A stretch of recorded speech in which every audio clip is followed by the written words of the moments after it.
Jesus is like, yeah, would you like to remember the innocence that's prior to the Garden of Eden? Would you like to remember that you were created with everything that you're seeking, but now you're seeking for it in a world of form, through external things. And this consciousness journey is to go inward. The kingdom of heaven is within, he said 2,000 years ago. That was the best part of having this intimate contact with Jesus, is I would ask all the questions. David Hoffmeister is a teacher, author, and mystic whose teachings are based on the Course in Miracles and his direct experience communicating with Jesus. In 1991, David started receiving instructions from Jesus to travel to certain places and begin teaching. With little money or plan, David began to follow this inner voice and has been doing this ever since. David has now taught in 44 countries across 6 continents, helping hundreds of thousands of people on their journey to discovering their divinity. Jesus says in the Course in Miracles, what do you want, freedom of the body or freedom of the mind? For both you cannot have. When I first read that line from Jesus, I was like, what did you just say?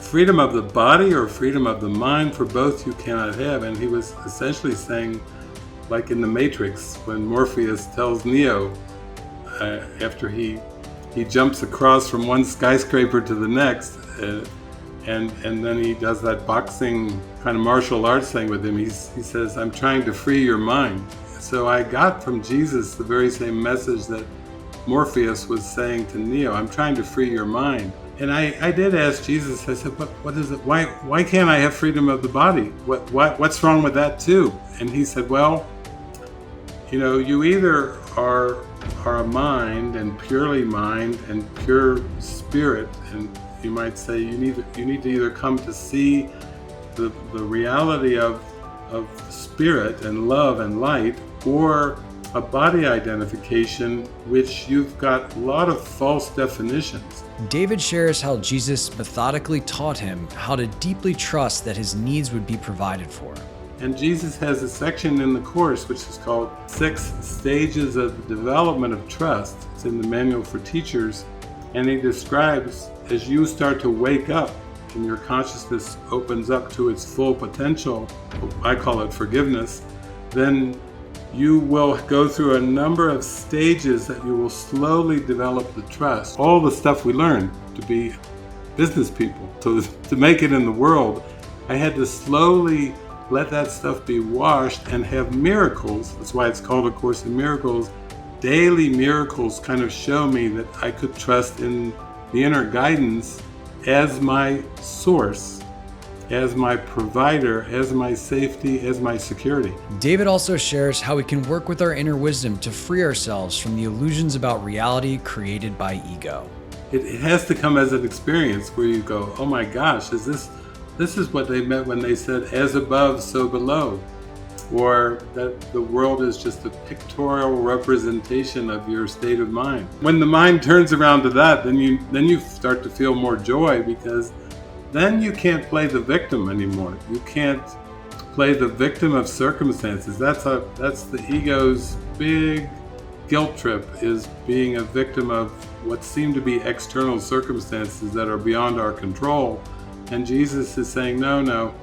Everything you experience is a result of your decision. And if you raise your false beliefs up and let them go, then you can choose heaven as a decision.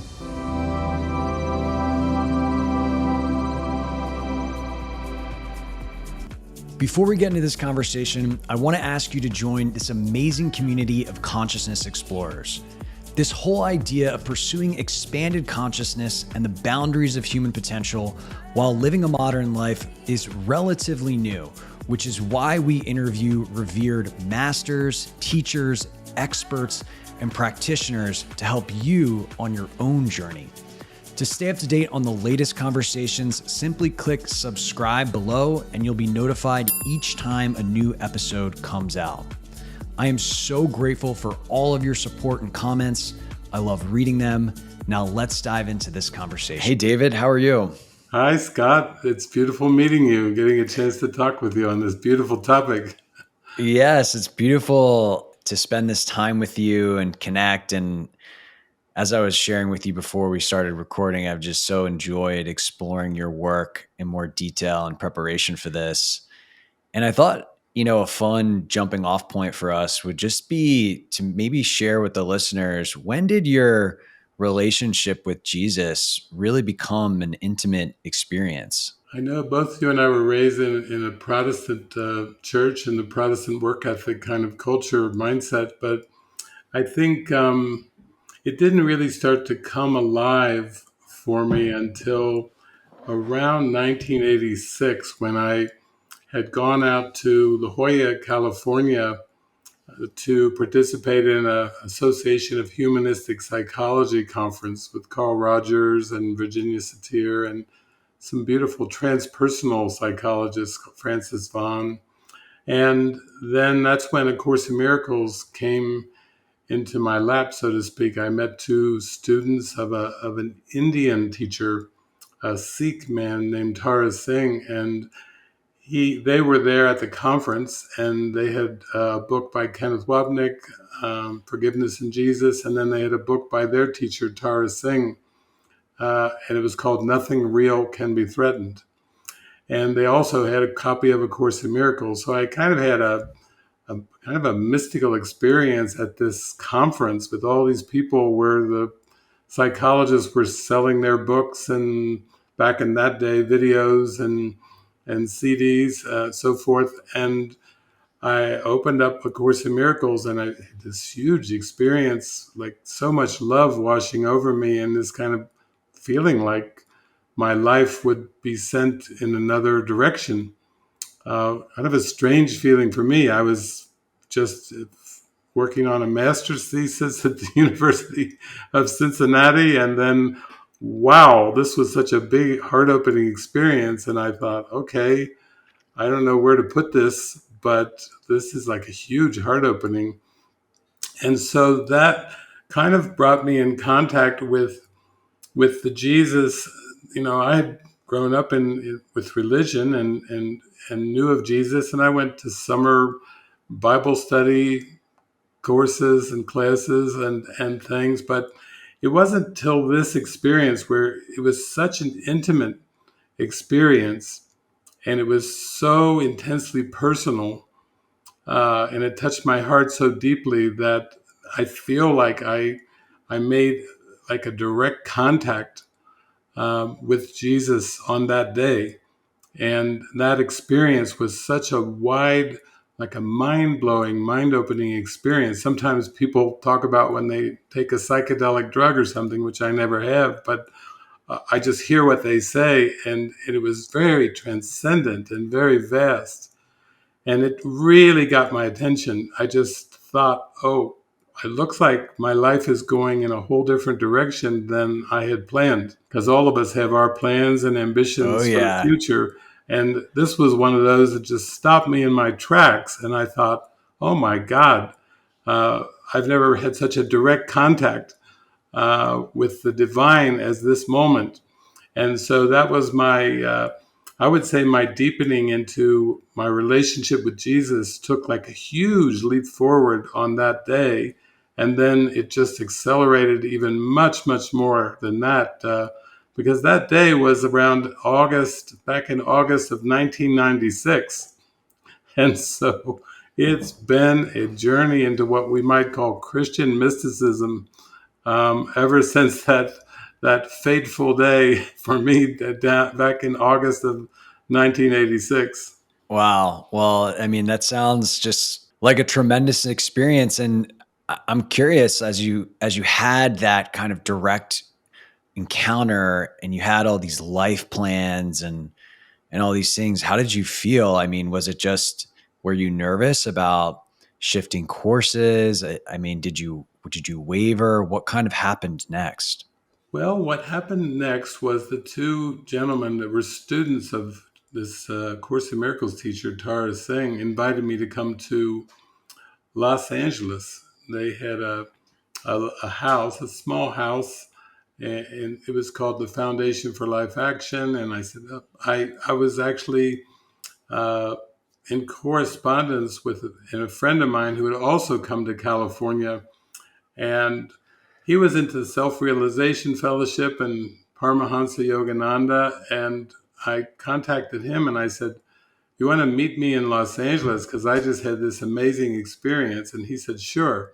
So we both went up there. We both went to this house, and it was called Foundation for Life Action. I think it was in Riverside or something up around there. And basically went in there, and they had all these saints and mystics on the walls. Mother Teresa and Gandhi and different Eastern teachers, and also some Christian mystics. And I started to have a feeling when I went in there, almost like that TV show "This Is Your Life," where they have a flash where they bring back all your teachers and friends and parents, and it was kind of like a life review as I was going through this house. And I thought, oh my gosh, I just had this powerful experience at the Humanistic Psychology Conference, and now I'm in Los Angeles and Riverside Drive, I think it was, and I'm going, oh my God, what is happening?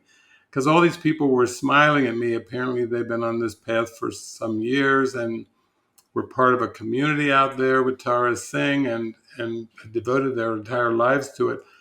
And I'm more like you. I was educated and used to university life and career goals and entrepreneurship. I was totally in that track. And then all of a sudden, this is like, oh my gosh, what is this? This is like an experience that I don't have a box for. I do not have a box for this. But I was with my friend, Don, and we would play tennis a lot and go into these deep meditations while we were just rallying, kind of like a transpersonal mystical experience. We weren't keeping score. We were just out there in like a kind of like a Zen or a movement, like a movement meditation with the tennis ball for hours. And we would go into these kind of high states of mind. And so he was like, yeah, wow, this is cool. I want to tell me more about this book, Course in Miracles, because he was more into Kriya Yoga and Paramahansa Yogananda. So it was kind of for both of us, we were like, wow, what's going on here? This is deep. He was out there to see Self-Realization Fellowship. I went out there to a humanistic psychology conference, and we both went through a deepening experience together. So I have to say that when I came back to Cincinnati, Ohio, I thought, oh my gosh, this is going to affect everything. My relationship, I was in a relationship with a Christian woman. At the time, I had just completed the coursework for a master's degree, and I was thinking, I feel like I'm going inward. Like you talk about evolution of consciousness and evolution humanity being the same. That was a big introduction to me to the evolution of consciousness. And I just thought, I don't know how this is going to go. And there was, yes, some trepidation, some fear and concern. How will this affect my relationships? How will this affect my career trajectory, my career goals? Of course, that I think most people have that. Even the Beatles, when they went to India, they started uh, meeting people like Sri Ravi Shankar. I know for George, that was a huge encounter. They started having things happen and that started to take them on an experience of consciousness that was beyond the music, which they were quite famous for their Beatle music, but they started being taken inward. And that's what happened to me at that point. I thought, wow, I don't have a box for this at all. I just have to really learn to trust. I think this is going to expand my faith in the divine in a way that I just have to trust in and just take it slow. Because I was, there was a little fear coming up at the time, like, what is happening to me? It seems like there was an inflection point where you started to kind of commune with Jesus. You started to hear his voice and receive information. Yeah. Talk to me kind of about that and how that started to shift things. It started when I came back and I started reading the course. But and with my relationship, I thought, what? I don't know the ramifications of this, but I thought I'm just going to immerse myself. And quickly, when I was working with the course, I had read about the ancient Greeks and the Delphic oracle, and this oracle coming through as like a voice, intuitive voice, way even before the times of Jesus. And I started to think, it would be nice to make direct contact with that inner guidance and intuition. That would make things a lot easier. I would feel a lot more confident if I had more of a direct connection.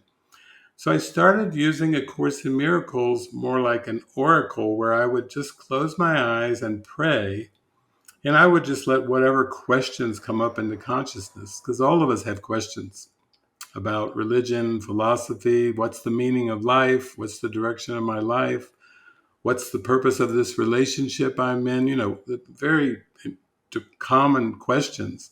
I would close my eyes, I would pray, I would let a question formulate in my mind, and then I would open the course and I would use it as an oracle. And amazingly, like we were talking at the beginning when we first met, we were saying how what need to receive, we seem to receive at the perfect moment. That's kind of what was happening with me with the course. I would pray, open it up, get the most relevant, direct answer to my question, like using it as an oracle. And then I would be so excited. I would read on from that point that I was reading. So I wasn't so much reading it like in a linear way from like the preface all the way Mm. through to the epilogue or to at the end, the clarification of terms. I'd say for 2.5 years, I would probably average using that book as an oracle probably around 8 hours a day. So I mean, that's a lot for somebody who's been in the university for 10 years to It's a start. full-time job right there. That's like a full-time job, Monday through 8 hours a day. But my mind started to open up so rapidly uh, that I started receiving guidance. And the more I would get these inner prompts and nudges, it took a while, but I'd say after about two years or so of doing this, which is quite a lot, 8 hours a day for two years. It's like, as far as a meditation practice, that would be like a That's a major retreat thing. right there. That's up in the Paramahansa Yogananda category right there. Then I started to get these prompts and nudges, and then I thought, okay, I'll follow them. And and then when I started following them, then everything accelerated. Like I was getting these inner nudges and prompts, sometimes visuals, sometimes on a song on the radio. When I would just turn on the song, I would get a message Mm. that way. Or I'd see a billboard or a bumper sticker or a signpost or something, or I would start going to the library, and I would just go through the philosophy, psychology, and religion section. I would just reach out randomly, pick up a book, pop it open, and it started happening with other books too. And I'm like, oh my God, this is, I thought it was one thing with the course, but just to go randomly, seemingly through a philosophy, psychology, religion, and pop these books open and then get these messages. So then, after the messages started coming and I started following it, I started having these huge heart opening experiences. And then, after uh, several years, I started going to Course in Miracle groups in Cincinnati and meeting a bunch of people that were studying it. And things were accelerating rapidly for me. So when I would go to like a course group, one was on Tuesday night. It was a woman named Kay Copeland. There'd be like 27 to 30 people who had been studying this book. And I would go there and hug and meet everybody. And oh, thank you for all these new friends. Talk about mighty companions that are on the same journey. Like, Mm. wow, that introduced a whole new level of expansiveness. And then I would go there week after week on Tuesday nights, and they would like study the course by reading like each person would read a paragraph, and then they'd go to the next paragraph and the next paragraph. We go around the circle of maybe 20, 27, 20, 29 people. And then after a number of weeks and months, people would ask questions, like they'd read something in the course. You had a little experience with it at one time. It's deep. And Oh they would yeah. read their paragraph, and then they'd go, I have a question here. And they would ask their question. And everybody would just be quiet. And then this presence would come through me. And I was not a channeler or anything like that, but I would just watch the question get answered. And then this went on for weeks and weeks and months and months. So if somebody came, they might have thought it was like a comedy show, a Course in Miracles group where people read a paragraph at a time. And then when they have a question, they all stop, and then all the heads turn to the David character. And I was like, I was turning into an oracle without even trying it. It's like, I didn't plan on being an oracle. Believe me, I was more on the entrepreneur pathway, 10 years of university, undergrad and graduate.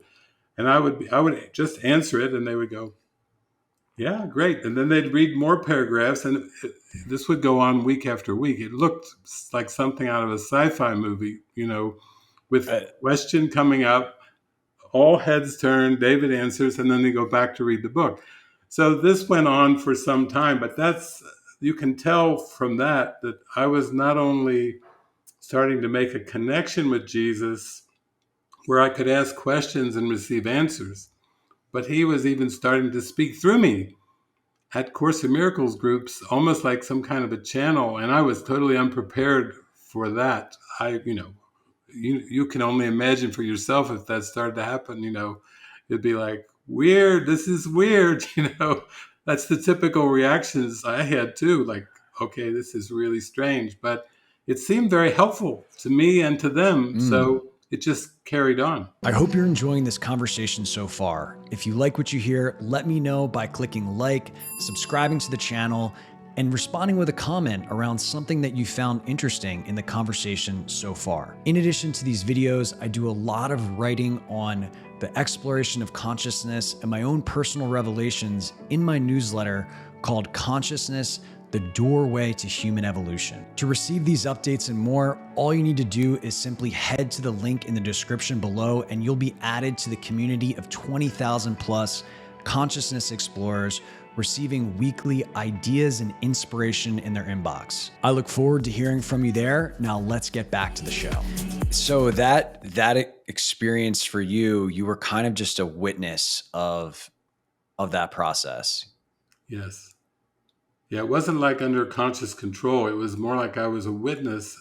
As I kept listening and just following those prompts, like to go to this course group, that was a big prompt. At the first time I went, I was very shy, actually. I was voted most quiet in my senior class in 1976. I was very shy in most of my years in undergrad and university, and even a bit into grad school. So for me to be going to a group like this, probably my old friends and my family would have said, this is kind of woo-woo. They would have said, you've Sounds gone off familiar. it sounds woo-woo, they would have said. And I said, yeah, it does. But it seemed helpful. Then I would say, yeah, that's the main thing that started to happen. Was it started to feel like I would pray and listen and follow that inner guidance, and then everything in my perception started to transform and open up like I had never seen before. I didn't even know what evolution of consciousness was. Like I think you mentioned on your YouTube channel, if somebody told you evolution of consciousness, I can tell you evolution of mankind coming from apes, but Right. I didn't know that either. I was not trained in metaphysics. I was not trained in consciousness studies. So this was happening to me, and it was exciting to me to start to look at consciousness studies then and start to read more about it because I was curious. But it came about in kind of just a connection with Jesus that somehow took me deeper and deeper just by praying listening to what the instructions were and then following the guidance. Call Mm. so and so, take a trip here, go on a trip with this person. I just was following the little inner prompts and nudges, and then everything started to accelerate. And I'm kind of surprised actually by the whole thing. I can relate to that. I started to work with that inner guidance probably about 3.5 years ago. And it was this really interesting experience where at first it seemed like a cramp on my style, where it was kind of telling me what to do, telling me what to do. And I thought it was essentially kind of like obstructing my free will.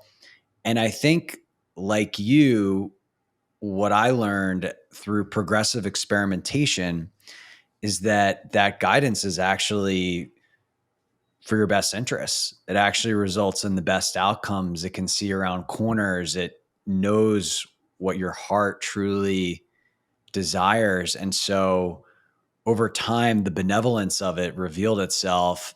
And eventually it just became the intelligent decision to follow it. It wasn't like I, I have to do this or something bad will happen. There was a shift in realization that that deeper inner wisdom, soul, true self, Jesus, whatever that characterizes for you, like that is actually there to lead you to the what you truly desire and what you came Yeah. here to do.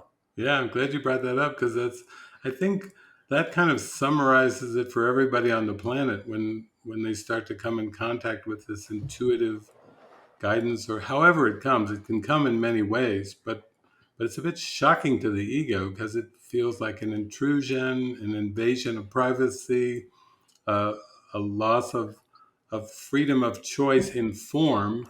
And it took me on a journey more to say, like Jesus says in the Course in Miracles, what do you want? Freedom of the body or freedom of the mind? For both you cannot have. When I first read that line from Jesus, I'd like, what did you just say? Freedom of the body or freedom of the mind? For both you cannot have. And he was essentially saying, like in the Matrix, when Morpheus tells Neo, after he jumps across from one skyscraper to the next, and then he does that boxing, kind of martial arts thing with him. He says, "I'm trying to free your mind." So I got from Jesus the very same message that Morpheus was saying to Neo. I'm trying to free your mind. And I did ask Jesus. I said, "What is it? Why can't I have freedom of the body? What's wrong with that too?" And he said, "Well, you either are a mind and purely mind and pure spirit, and you might say you need to either come to see the reality of spirit and love and light, or a body identification, which you've got a lot of false definitions." Because I had been trying for many years to pursue a goal of freedom of the body. That's why I was in business, or that's why I was in university for 10 years. Jesus would talk to me and I would say, yeah, he would say, why? You've spent 10 years in university. What are you doing this for? And I would say, well, I don't want to flip burgers at McDonald's my whole life. Of course, I told Jesus it's for my career. And he'd say, what do you need a career for? I'd say, well, I've got a moment, I'll tell you, I said, I want a relationship. I want a love relationship. And I don't know about where you live, Jesus, but let me tell you about Earth that, it's not, you're not going to be a chick magnet if you just are flipping burgers at McDonald's. I'm getting the education for the career to earn the money to get the things that I need ultimately for intimacy, which I defined as an intimate relationship with a woman. So the more I talked with him, he would say, well, you have every right to freedom. You have every right to intimacy. You have every right to peace of mind and happiness and joy because you were created by a spirit, by God, with all of that intact. But now your definitions of getting that in the future are all tied into money, appearances, intelligence.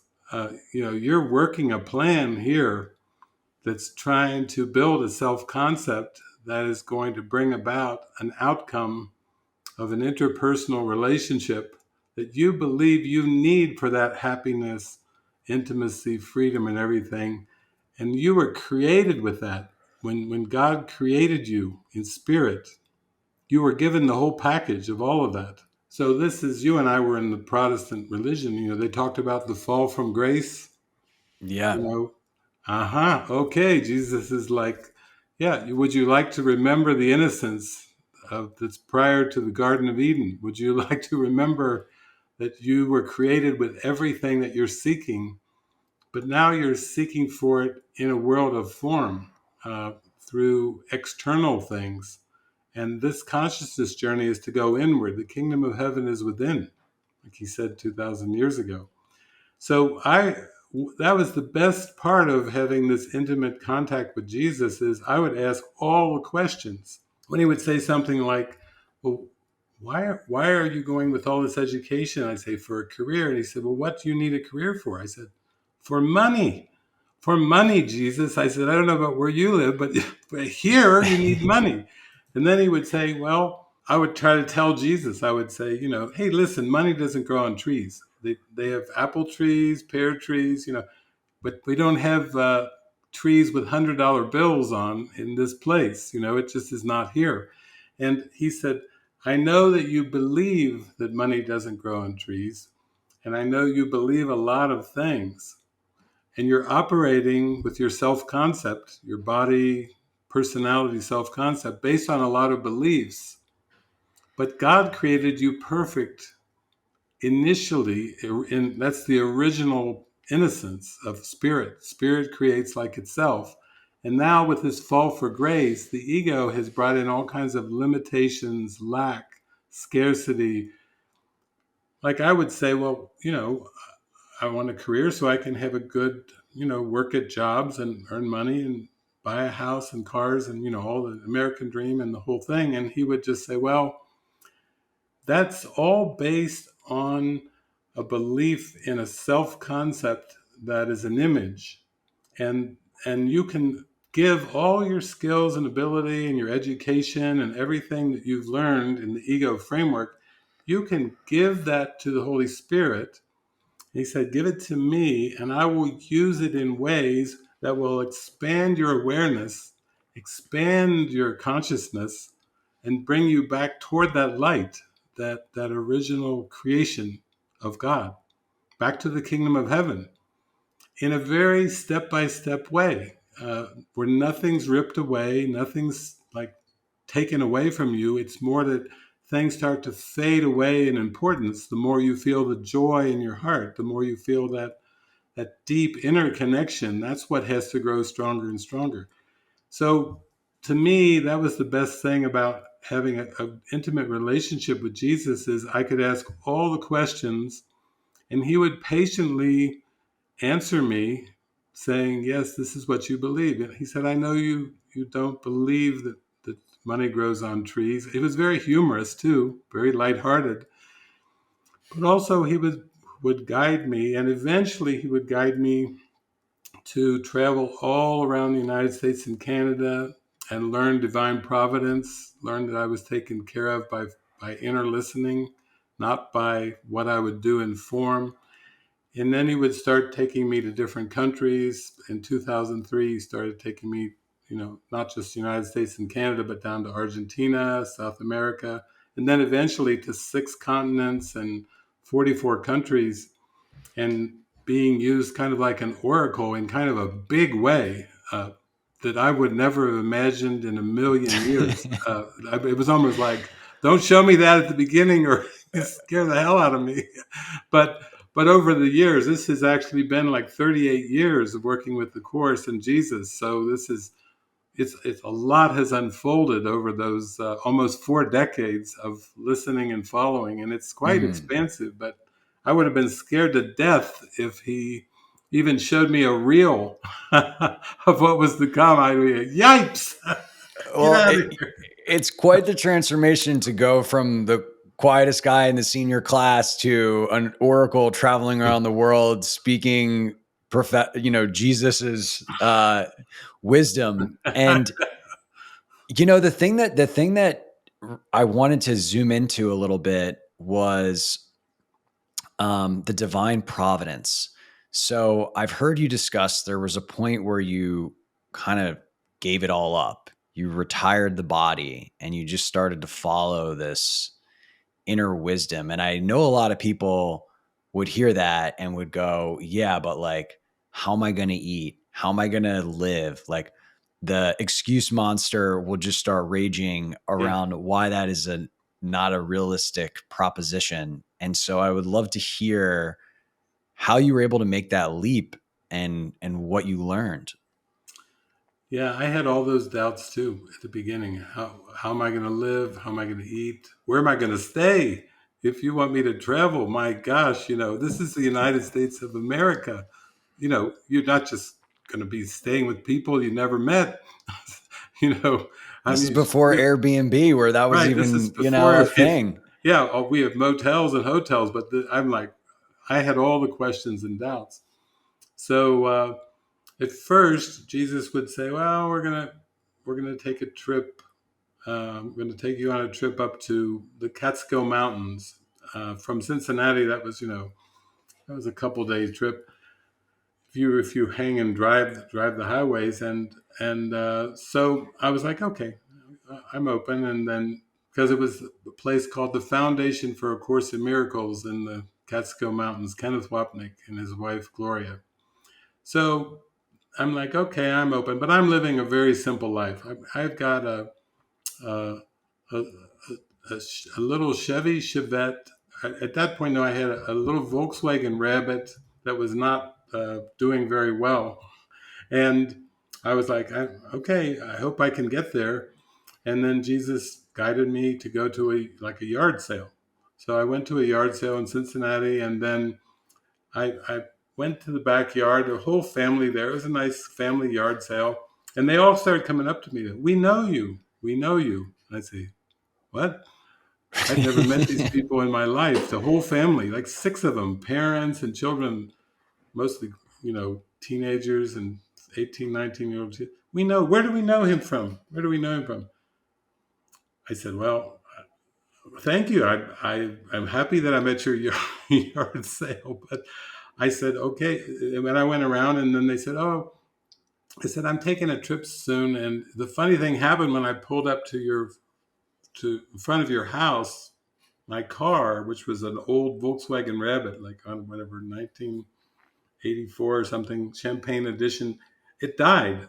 I can't start it. They said, "Oh well, our son's selling a Chevy Chevette, and it's back in the garage." And I'm like, "He is." And they said, "Yeah, you want to go back and meet him?" I said, "Okay." I go back there. Where do I know you from? I'm like, "Oh man, this is too much." It was kind of surreal. I go there. He says, "Yeah, I'm selling this Chevy Chevette for $100.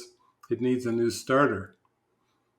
I'm like, well, that's a little better than what, what I've got now, because I've got a car that's not moving, won't start in the front. So I said, okay, I'll buy it. And then the whole family said, well, we'll push you and your other car to the mechanic, and maybe the mechanic will buy your Rabbit, your Volkswagen Rabbit, and then you have to pay, like, I don't know, $90 or something for him to install a new starter. And they did. And the Chevette that I bought for $100 started. So then I'm like, okay. And then the mechanic bought the Rabbit for, I don't know, a little bit of money. And I thought, okay.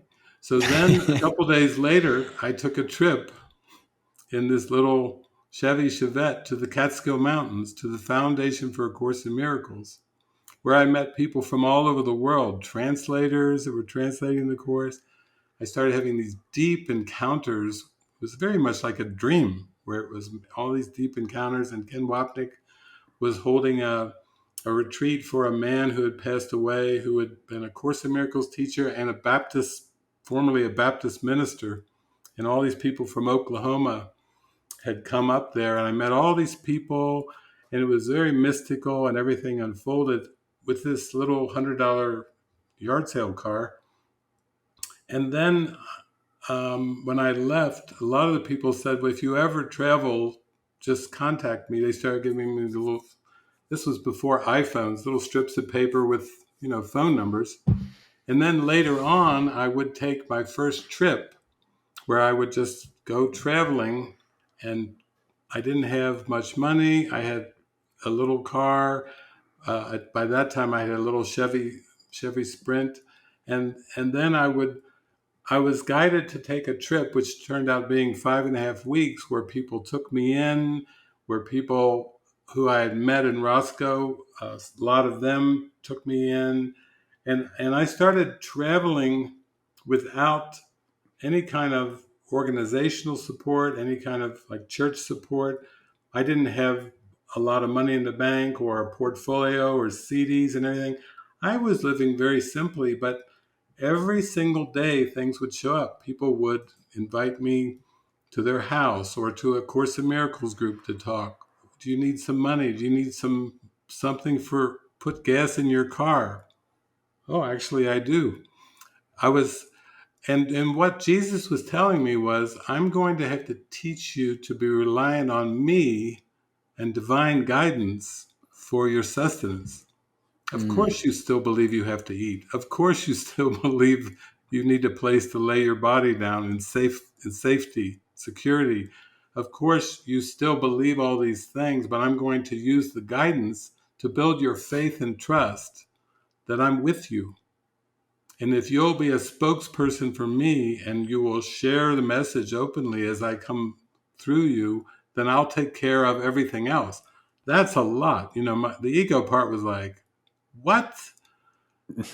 We're going on the road without money and in the United States of America, and you're gonna what? It was like the beginning of my development of trust. And Jesus has a section in the course which is called Six Stages of the Development of Trust. It's in the Manual for Teachers. And he describes as you start to wake up and your consciousness opens up to its full potential, I call it forgiveness, then you will go through a number of stages that you will slowly develop the trust. You'll pull your mind's investment in the past and economics. I'd been in 10 years of university. I knew economics, supply, demand, supply side economics, all the stuff we learned to be business people, to make it in the world. I had to slowly let that stuff be washed and have miracles. That's why it's called A Course in Miracles. Daily miracles kind of show me that I could trust in the inner guidance as my source, as my provider, as my safety, as my security. That's a big turnaround. Any human being would think that is a major 360 turnaround because it's way beyond anything we were raised with. Why would I right. be in university for 10 years on top of high school and grade school unless I believed that education? My mother was an educator. She was a teacher. So, I had a lot of undoing to go through and a lot of trust I had to build. Yeah, I think what stands out to me are a few things. One is that this wasn't an overnight process for you. It sounded like it was a progressive journey, and that reality itself was giving you your next opportunity to basically push you deeper into trust and push you deeper into expanded consciousness. Yeah, I think that's exactly it. That anybody that thinks it's like take a pill or have one ayahuasca experience and you're enlightened, those are, we have a lot of glimpses, and most human beings are grateful for the glimpses, but sometimes it's kind of bewildering because the glimpses are kind of beyond our everyday consciousness. Or some Mm, people have these near-death experiences, and then they're afraid to tell anybody about what happened, even though it was powerful for them.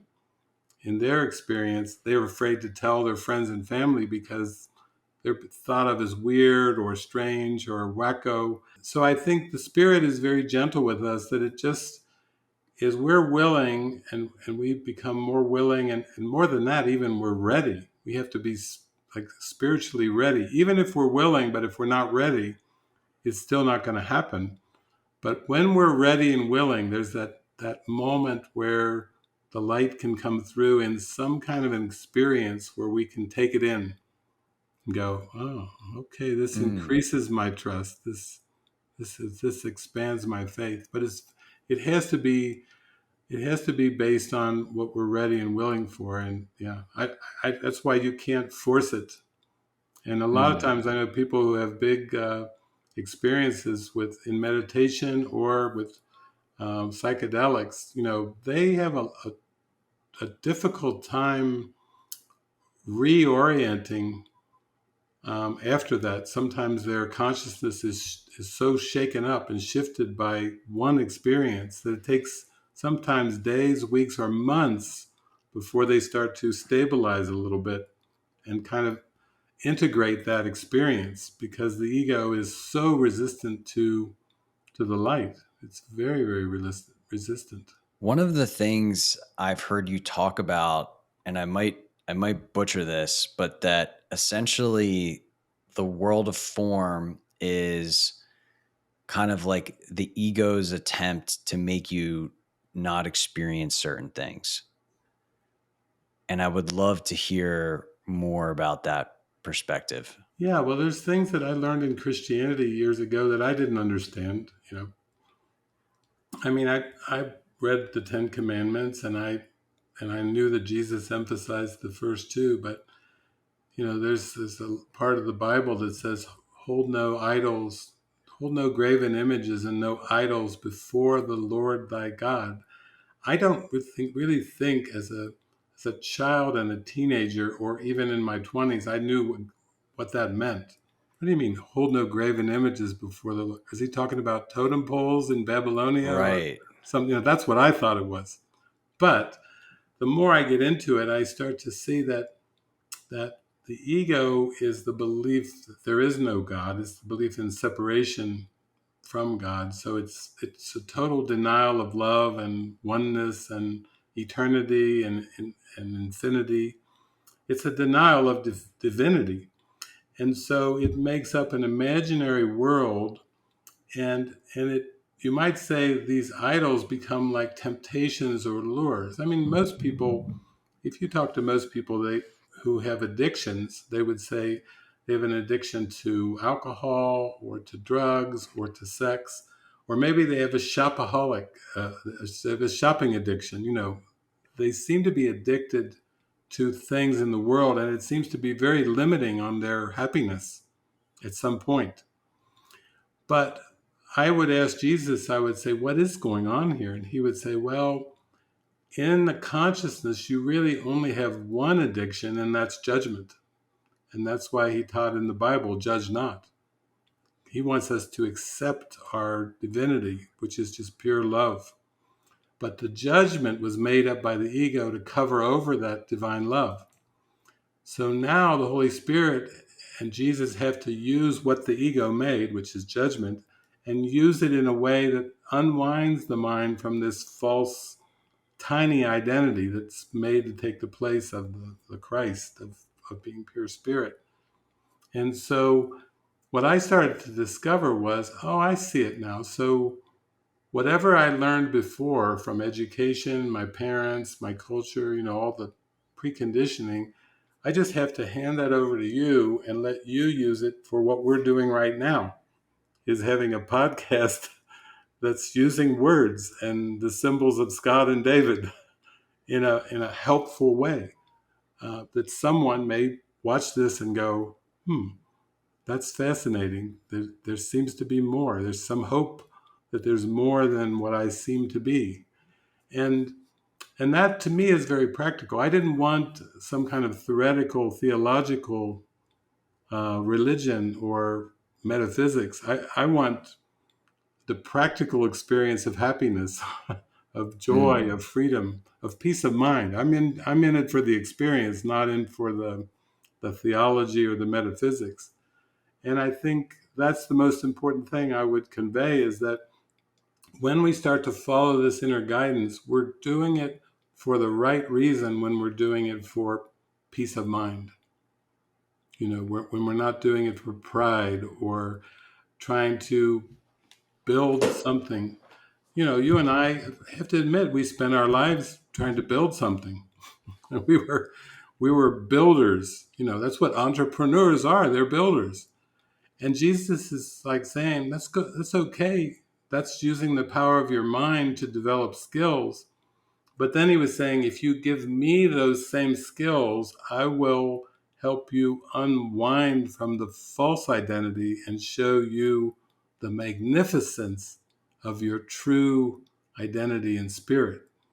And I said, okay, I'm in it. And the course came 38 years ago. So this is almost going on 4 decades of, I would say, the adventure of a lifetime. This has been like surfing on the big waves of the Pacific. That's how it is. I've not been on the small waves. I've been in the big waves, and the big fears do come up, but then also the big expansive experiences come when I go past those fears, when I really stay there with Jesus. There's a couple really, really amazing points that you brought up that I would love to just highlight. I think one of the things that I've experienced, and I imagine a lot of people have experienced, is you start to make contact with this inner wisdom, this inner guide, and the ego can kind of take a hold of that and go, okay, cool. Well, now we're going to use this to be more successful. Yeah. Like it can contort the intention of it. And, that eventually places a ceiling on what happens next. Yeah. And so it's kind of like, the way that I see it is, there is this divine inspiration coming through you, and it's coming through and it wants you to contribute and be of service. And then it just gets kind of hijacked somewhere on that path and contorted. And, I think that it's kind of a natural evolution. It's kind of like a natural phase. I don't know, maybe you didn't have that, but I definitely had that. And then I started to see like, oh, this is just another permutation of the ego trying to take something and get something.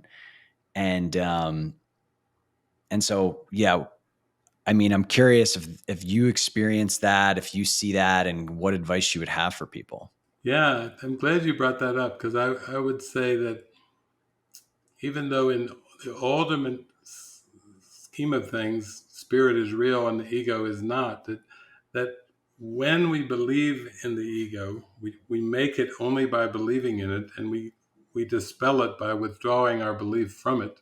But it is very clever. Oh my It's gosh. Yeah. extremely clever. In fact, I've did a talk in Ireland one time, and I was talking about it, and they said, "Can you tell us what is this ego?" And I said, "Sneaky, sneaky, sneaky. This ego is clever and sneaky, and what it does is it always is trying to hijack our journey to the light with something that it says is going to be better." Almost like in the Bible, where it says the devil took Jesus out 40 days in the desert and then tried to present things and tried to tempt him. I'll give you I give you the whole world, and Jesus had to really say no. Thou shalt not tempt the Lord thy God. Something like that, to the ego, because it was that clever and that ingenious.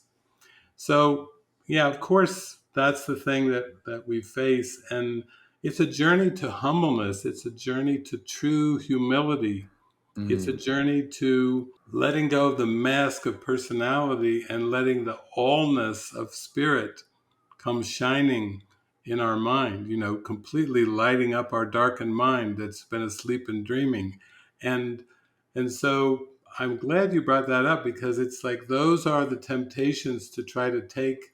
You go so far on the journey, and then the ego's like, you could make a really good career out of this, and you see, we'll try to bring in the old Yeah. orientation and try to bring the two together, and they don't mix. When we think of Jesus, why could he heal the sick? Why could he raise the dead? Why was he so transcendent of all temptations of the world, and somehow was so detached from the body that he could watch that whole passion play at the end of his life and the crucifixion scene and the resurrection scene with calmness in his mind, because he was so identified with this Christ self, this presence of love, and so disidentified from the body that he would say things like from the cross, "Forgive them, for they know not what they do."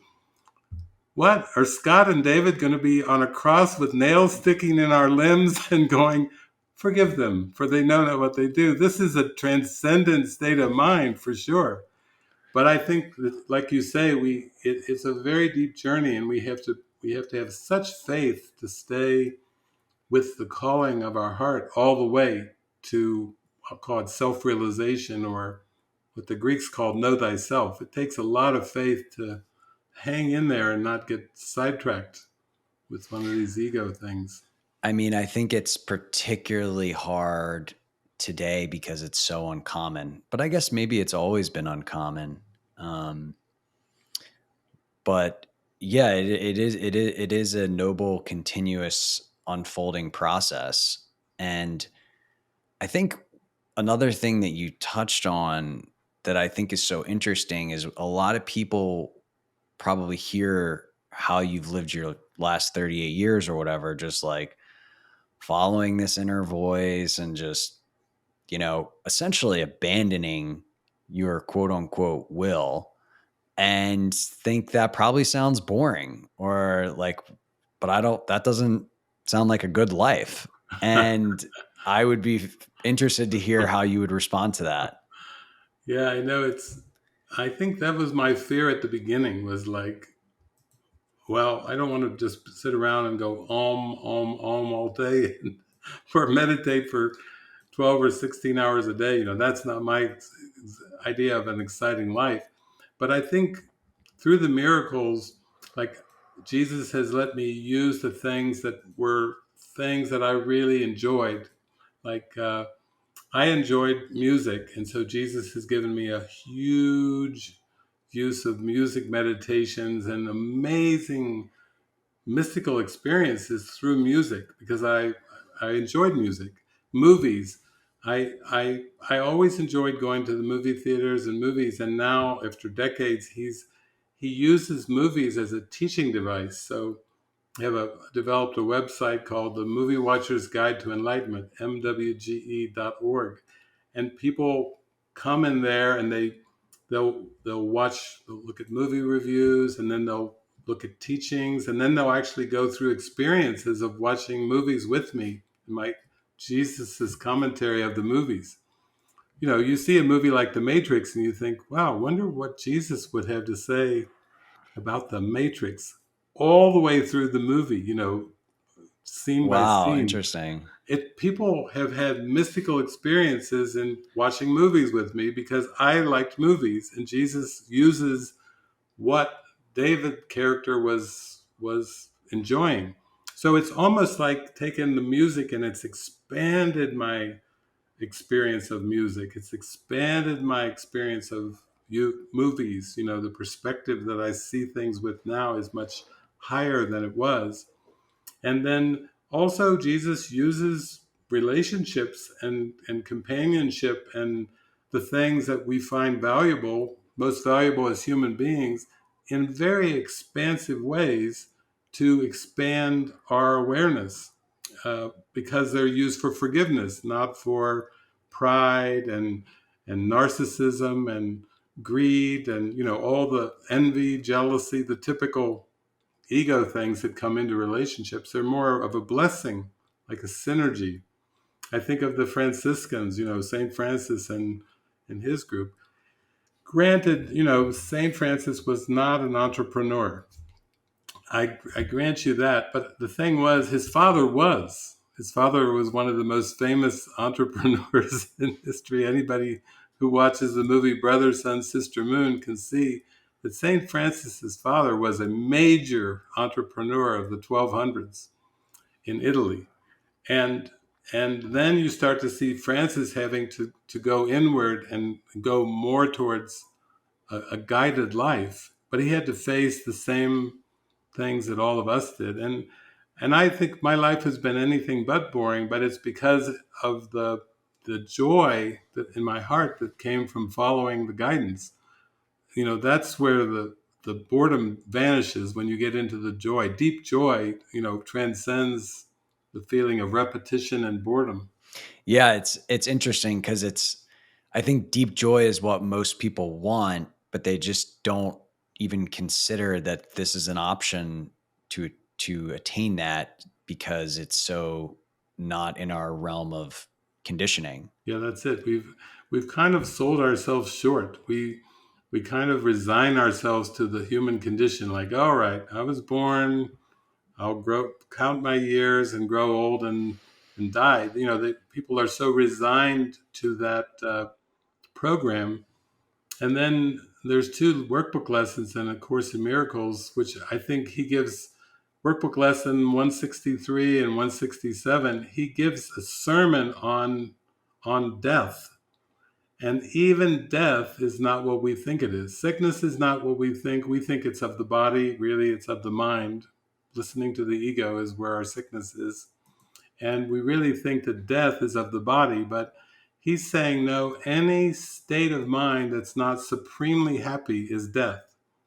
So Wow. even we could say pain, anger, doubt, shame, guilt, fear, everything he says, even in one of those lessons, 163, 167, even a sigh of weariness is death. So he's lifted the definition of death to be a psychological belief in our mind, which he says we can transcend with help from the Holy Spirit. But you see how different that is from our earth view, where we're just resigned. Okay, I was born such and such a year, such and such a month, such and such parents, and then I'll die at some point. And he's saying, well, you can stay with that story if you want, but I am the resurrection and the life, and in me you shall never die. Oh, A little whoa. bit different of a story. That's way past the story, yeah. But this is why it gets really exciting and joyful for me. I can feel my heart get really excited because I can feel that presence of the resurrection and the life. I am the way, the truth, and the life. I can feel the energy of that, and then I start to feel it. Yeah, it's like a daily experience and daily miracles. That's what we're wanting. Joy, like you said, we want joy. Well, when we're consistently miracle minded, then we do experience that joy consistently as well. I'm sure you've asked this question, and it came up for me uh, as we were having this conversation. Why not? Why go through the human condition? Like, why does this ego hijacking mechanism that we have to overcome to return to our true nature? Why does that whole thing exist? Yeah. Oh, yeah. I've traveled in 44 countries, and I say that's the number one question. It, why does this exist? Why is there sin? How did the separation happen? It's all the same basic question. What fall from grace? Why? why why Right, fall from grace? Like, right. I want. grace sounds pretty good. Why? I don't know about the fall, but I think the grace part sounds good. And then there's a part at the end of A Course in Miracles in the clarification of terms where Jesus says the ego will ask many questions that this course has no answer for. How did the separation occur? To whom did the separation occur? And many other forms. There is no answer, but there is an experience. And he says there is an experience that will come that will end your doubting. He doesn't say there's a theology that will come that will end your doubting. He doesn't say there's a philosophy that will come. He's talking self-realization. He's talking about know thyself actually is a direct experience. And his solution is, he's teaching it very carefully in the course, is the atonement, or that's the correction for the belief in separation. So I like you, am curious more about, okay, if the atonement is the correction for the belief in sin or the belief in error, tell me more about the atonement. Give it to me straight. Just give me one sentence that will reach my heart about this atonement. So I looked in the course and I looked, and it said atonement might be equated with complete escape from the past and a total lack of interest in the future. Wow. Talk about the power of now. I was That's, going to say, so I just go to presence. yeah, presence. That's what I go to. Presence, present moment, power of now. And so, that's what Eckhart Tolle is talking about. That's what all the mystics and saints have been saying, is that it's not really a linear journey. It's just an awakening to the presence of spirit, of love in now, right now. And I can feel it in our conversation, that's why I like these encounters, because there's something there that's coming through, and we can start to feel our heart chords move a little bit with this presence. And that's why the question of why did it happen? Why did the separation happen? Jesus is saying, here, just follow me, and I'm taking you inward to the kingdom of heaven within, to that presence of now. He even says that the present moment is the closest approximation of eternity that this world offers.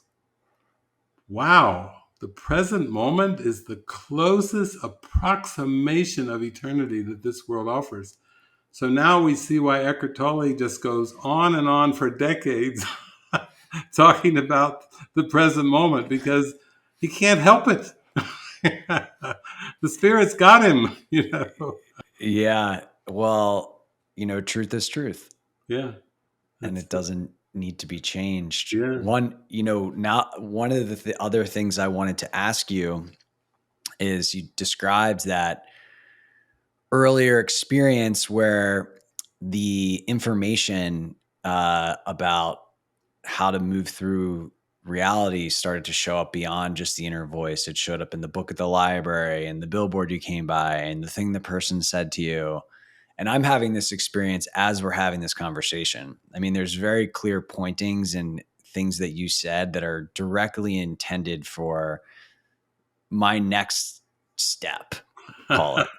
Right. And so I'm experiencing that phenomenon as we speak. And I know you didn't understand it at the time, but how do you explain that?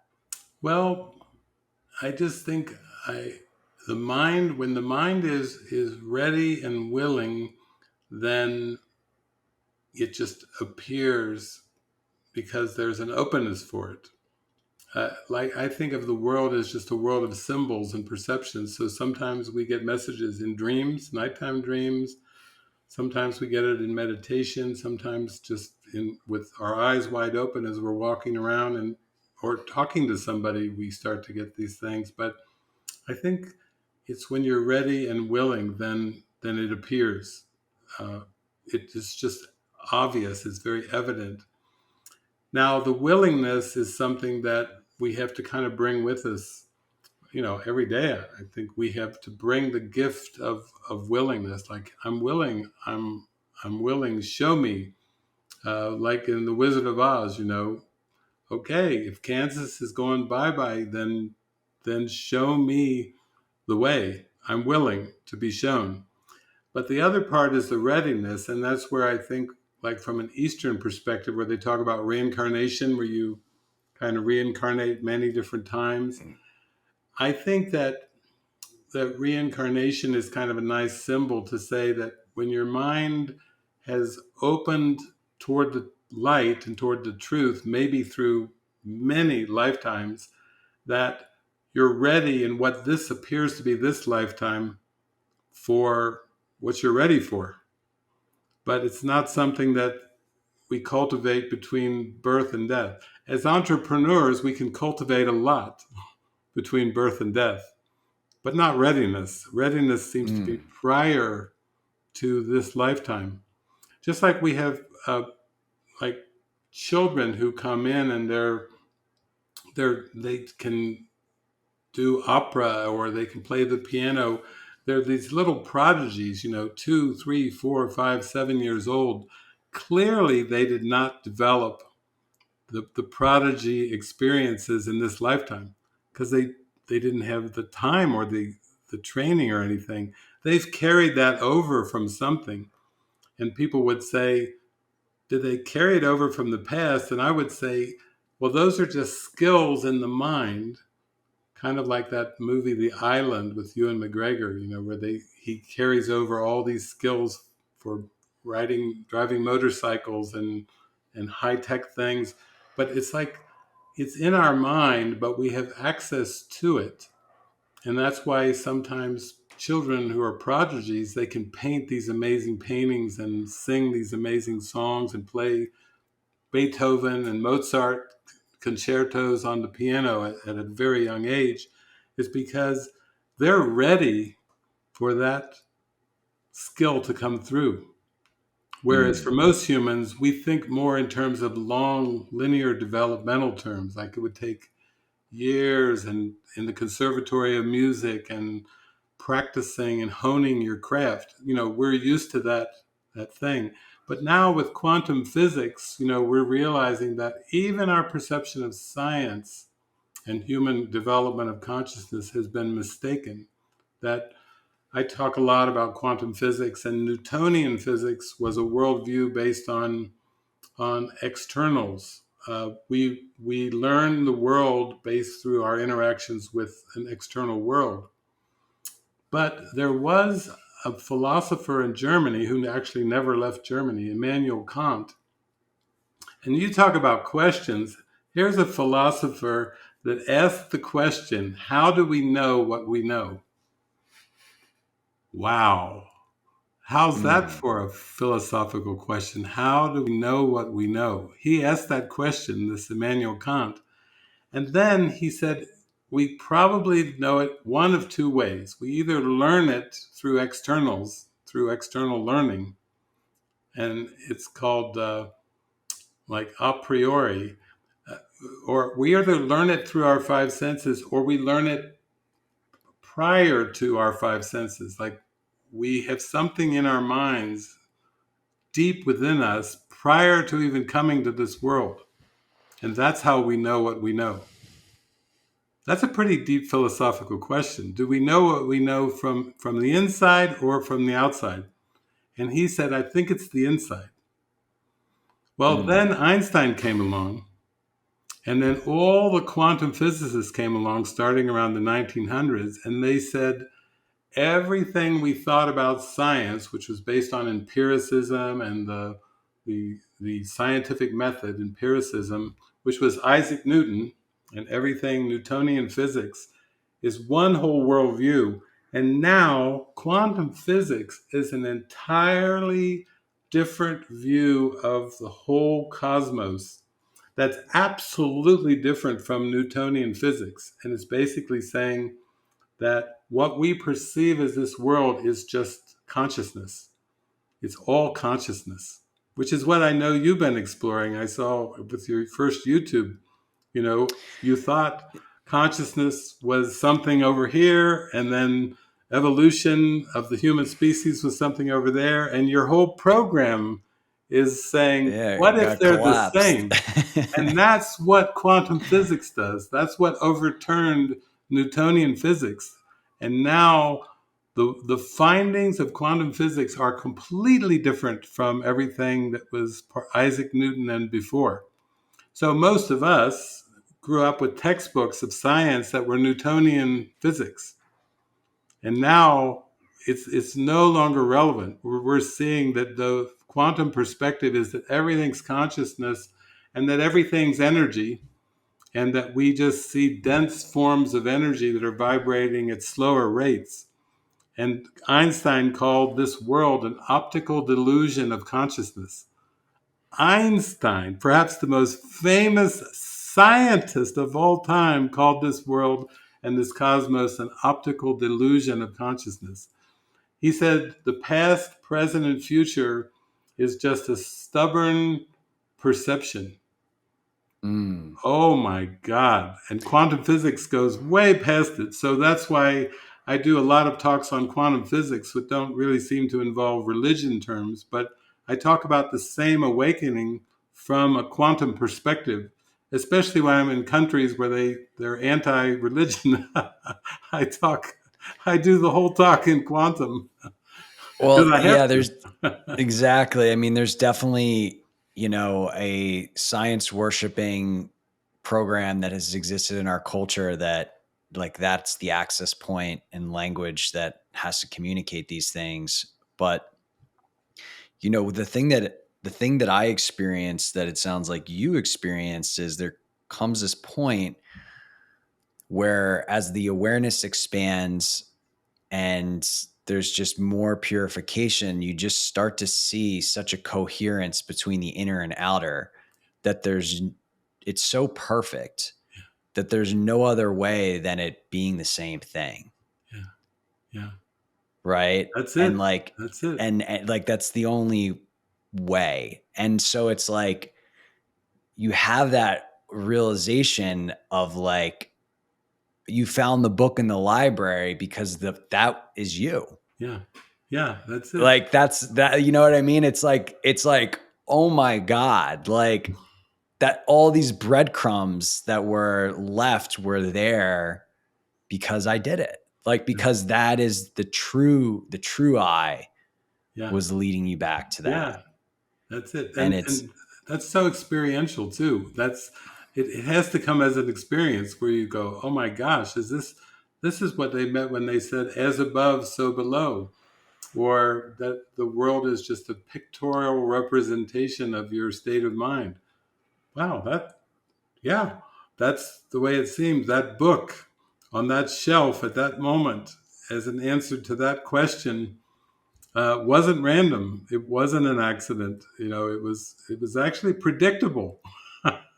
When the mind turns around to that, then you start to feel more joy because then you can't play the victim anymore. You can't play the victim of circumstances. That's the ego's big guilt trip, is being a victim of what seem to be external circumstances that are beyond our control.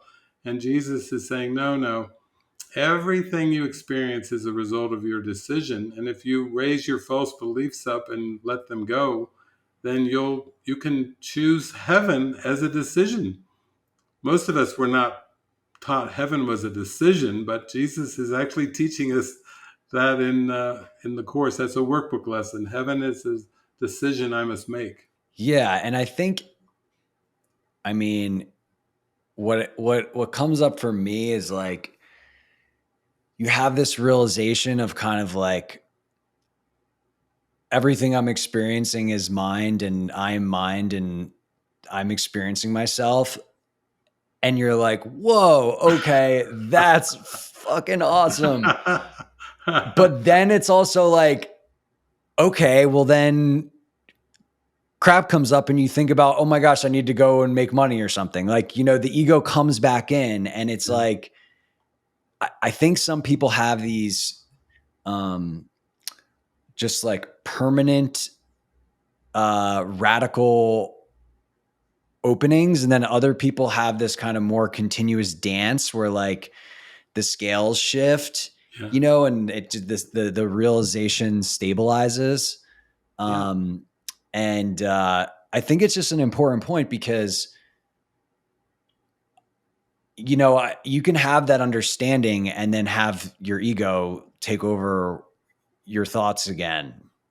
It can be a little bit of a revolving door for some people. yeah, yeah. It's meant to stabilize, but I think we have to have a very strong, unified purpose, which I call forgiveness. We have to be so into that unified purpose that stabilizes our perception. But I completely agree that On the one category, there's like Eckhart Tolle's park bench experience, which it was so huge that he couldn't really function in the world for months, many months after it. He was basically disabled from functioning as a human being because it was such a big, huge opening of a new perspective. That's very rare for human beings. That's probably one in a billion. For most, it's a, like we talked about earlier, a slowly progressing opening of our consciousness where we're, how computers operate on a binary system between ones and zeros. It's kind of like if you think the zero is the ego and the one is the one, that we're vacillating in our mind at a very high rate between ones and zeros, between everything and nothing.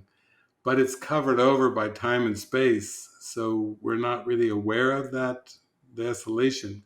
We just perceive it as ups and downs, emotional dramas and conflicts and different stages and phases in the human awakening experience. But I do feel that as you start to give yourself over in a very devoted way, then that experience of everything's connected, it's all unified. It's like a quantum experience. They call it the quantum field in quantum physics.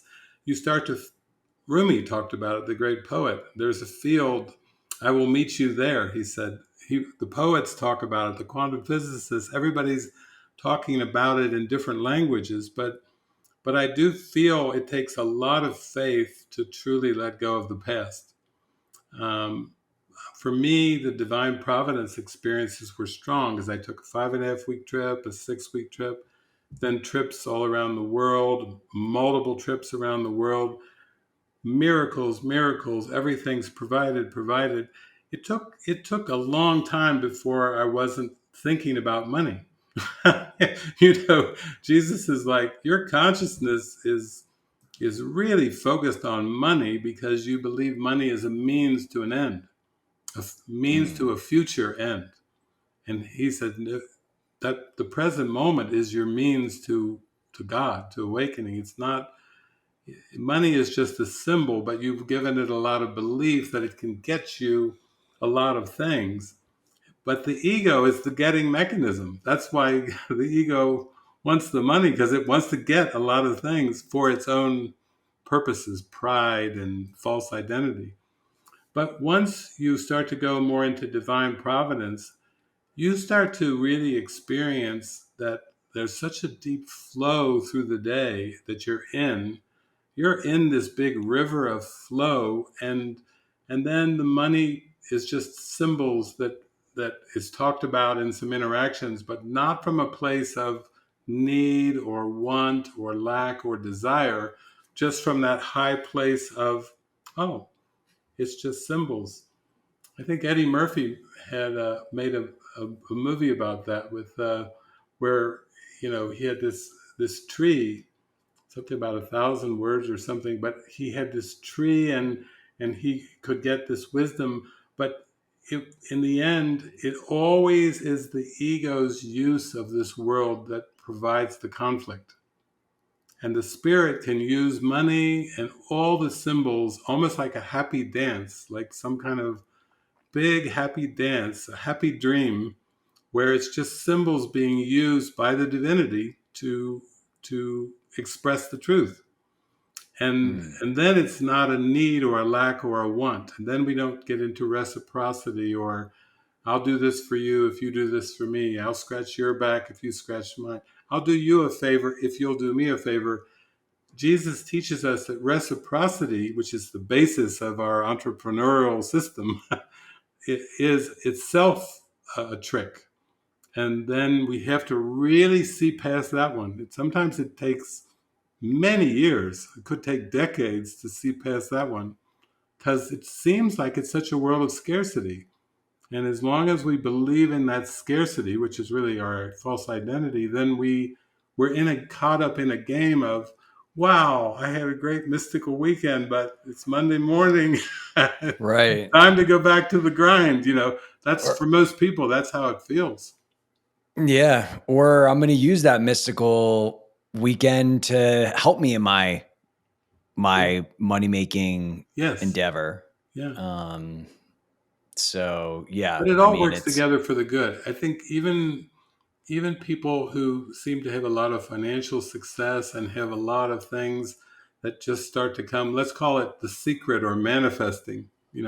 Let's say they get really, really good at manifesting, then that can be used by the spirit to just show you that you are not as dependent and lacking and scarce, full of scarcity as you had once believed.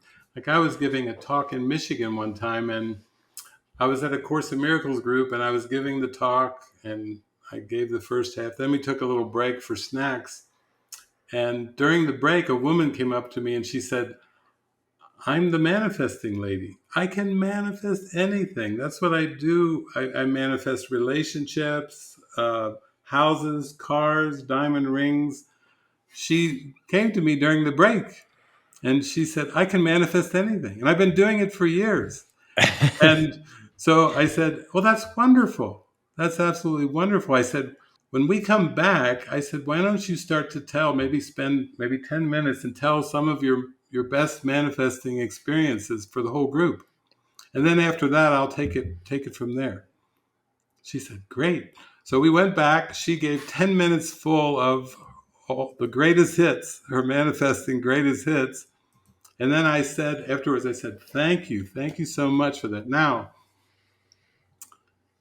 has any of that ever brought you complete and lasting happiness? I mean, happiness, supreme happiness that has no dips in it, no, nothing else but just pure bliss and happiness. And she said, no.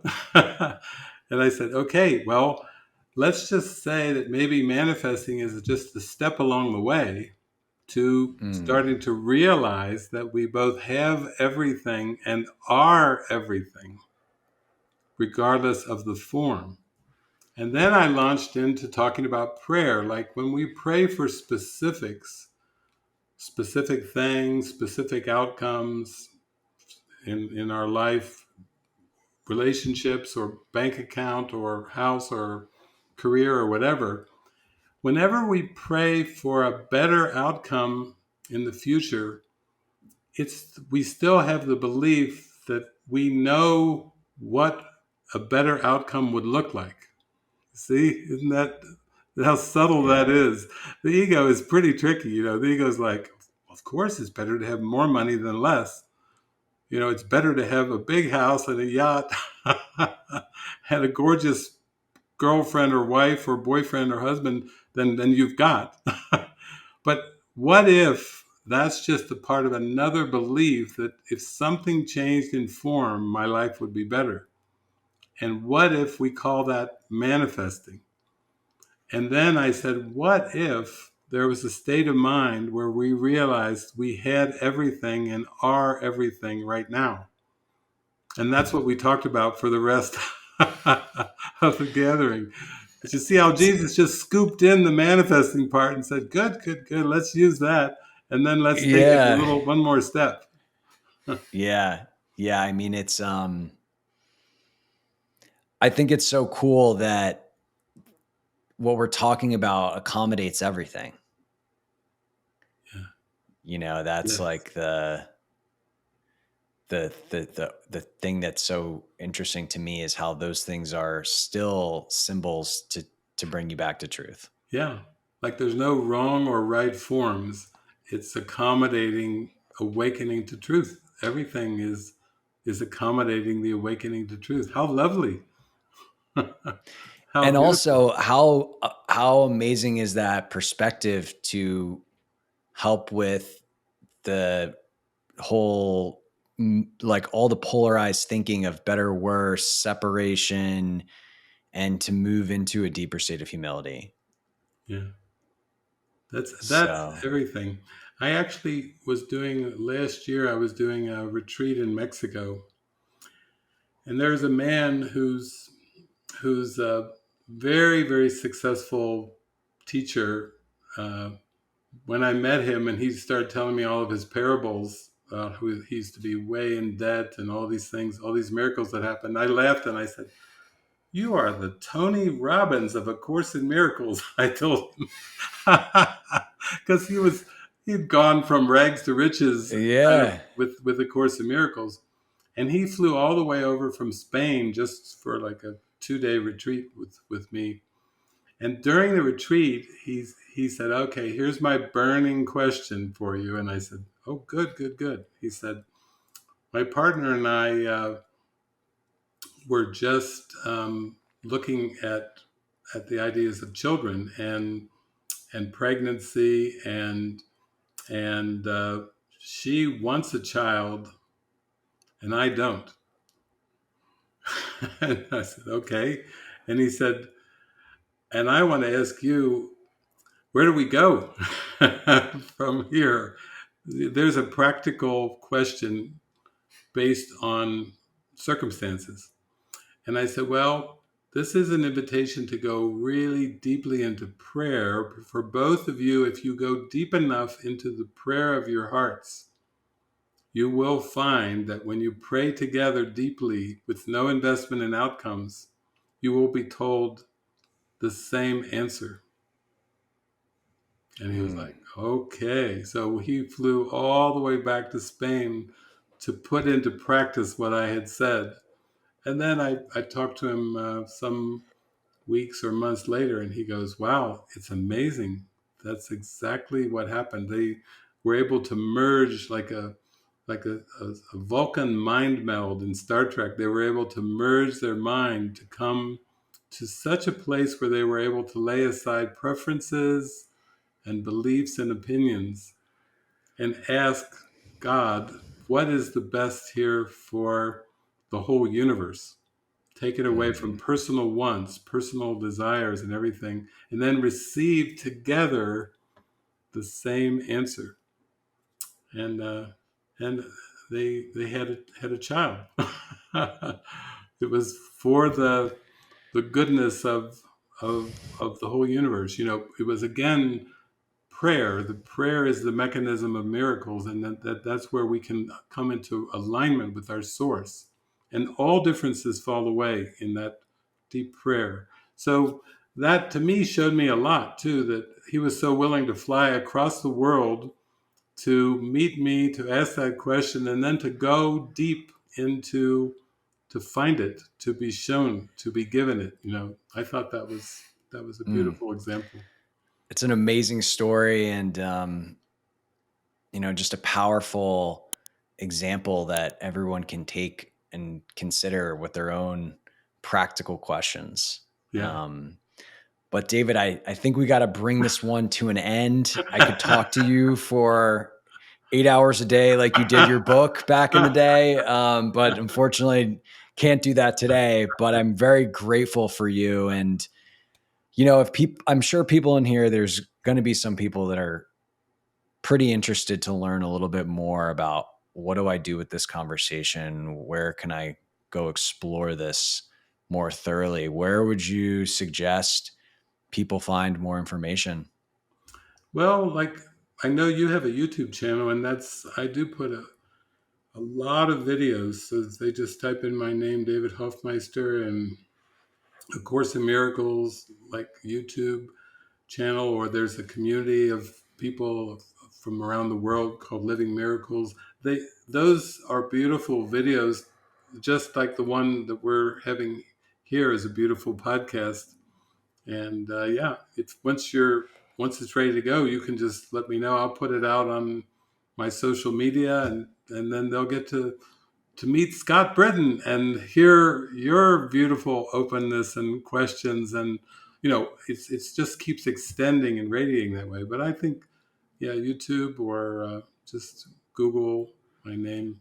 Yeah. Cool. We'll link out all that stuff for everybody, and just wanted to say thanks again. This was a true joy, and you're an inspiration, and we're just grateful to spend some time with you, Yeah. David. Thank you, Scott. Lots of love. Lots of love to you too.